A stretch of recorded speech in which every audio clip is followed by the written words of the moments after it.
Gold just dropped sharply, and if you think that means the bull market is over, you are about to make the same mistake that retail investors have made in every single major cycle for the past 50 years. Because right now, the price is not telling you that gold is failing. It is telling you something far more important, that the global financial system is under serious stress. And that stress is the most bullish signal gold can send. Stay with me, because what I'm about to show you changes how you read everything happening in this market. If this is the kind of analysis you want more of, hit the like button right now. It tells me to keep making it. Here is what most people are missing. When gold falls hard, the instinct is to assume demand dried up, that sentiment shifted, that the trade is done. That is the wrong interpretation. In 2008, gold dropped over 25% in the middle of a global financial crisis. In March 2020, gold sold off violently during a pandemic-driven market collapse. In both cases, retail investors concluded the same thing, that gold had failed them. And in both cases, they were completely wrong. The price was not falling because gold lost relevance. It was falling because institutions were being forced to sell. There is a critical difference between strategic selling and forced selling. And if you do not understand that difference, you will consistently misread this market.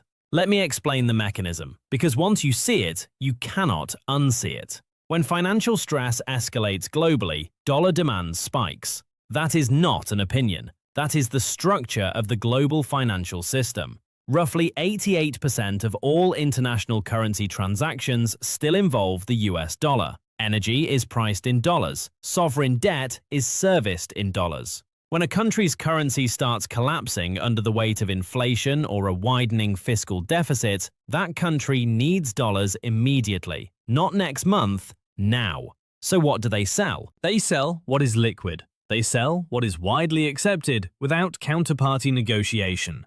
They sell gold. Not because they want to, because they have to. That is forced selling. And forced selling is not a bearish signal. It is a stress signal. It is the system under pressure expressing itself through the one asset that everyone still trusts enough to liquidate quickly.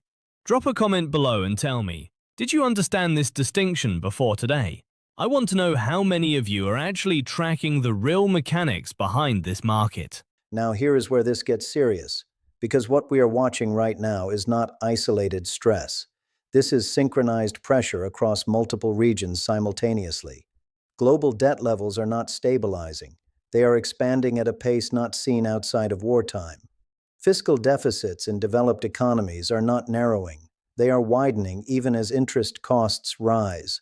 The International Monetary Fund has warned repeatedly that the combination of high debt loads and elevated interest rates creates a structurally fragile environment for a significant portion of the world's economies.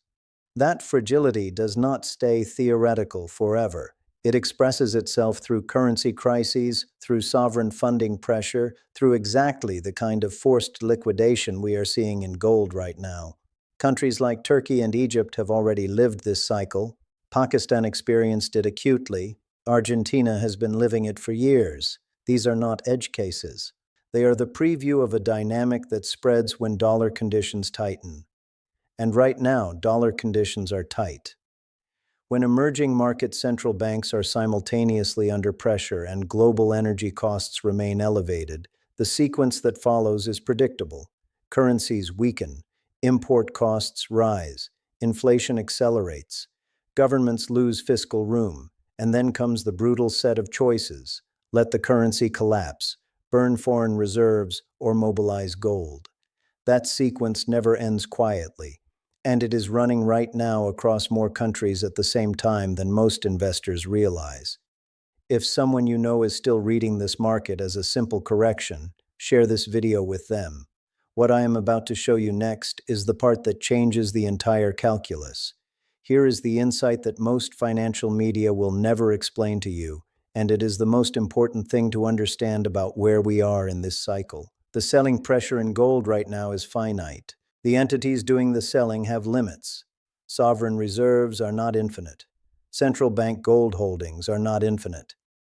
The institutions that are being forced to liquidate do not get to sell indefinitely. At some point, the pressure eases, the obligations get met, the immediate crisis stabilizes. And when that happens, when the forced selling exhausts itself, the entire character of the market changes instantly.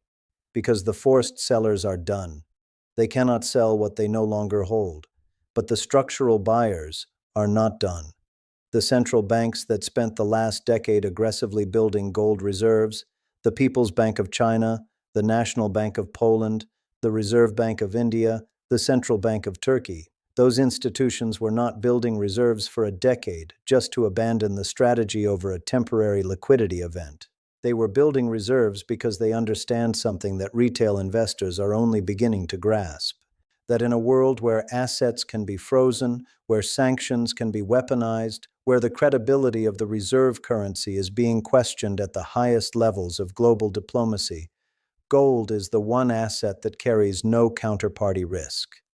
It cannot be sanctioned. It cannot be frozen. It cannot be defaulted on.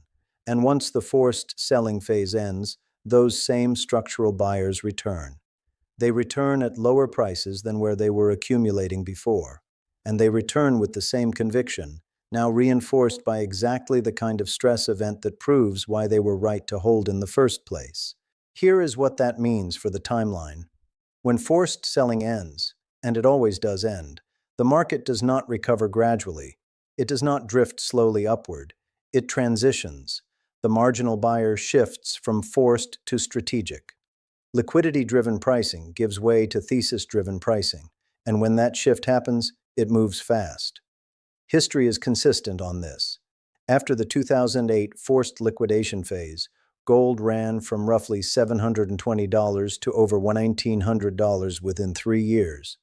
After the March 2020 collapse, gold hit all-time highs within 5 months. The pattern is not subtle. The reset creates compressed supply in strong hands, continuous structural demand from institutions, and eventually a market that reflects the full weight of the monetary disorder that produced the stress in the first place.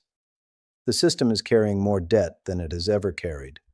It is doing so at interest rates high enough to put real pressure on the most vulnerable sovereign balance sheets. That combination has never resolved cleanly in history. It resolves through inflation, through currency depreciation, through financial repression. And in that environment, gold is not a trade. It is a structural response. So here is what you should actually be watching right now, not the price. The price is being set by urgency, not by value. Watch the dollar funding conditions. Watch which emerging market currencies are under the most acute pressure. Watch whether central banks that have been net buyers for a decade begin stepping back in. Watch the pace at which forced selling conditions ease, because when those signals shift, the price will follow, and it will follow quickly. The biggest mistake in this cycle will not be made by the people who understood the forced selling mechanism and held their conviction. It will be made by the people who looked at a falling price and concluded the story was over, right at the moment the story was being validated through exactly the kind of pain that creates the next major move. The reset does not cancel the trend. It sets up the next phase of it. If you made it this far, you already think differently about this market than the vast majority of retail investors. That is a real edge, and it is the whole reason this channel exists. If you want this level of analysis delivered daily, subscribe and turn on notifications. Every video is built to give you the framework, the mechanism, and the signal before the mainstream narrative catches up.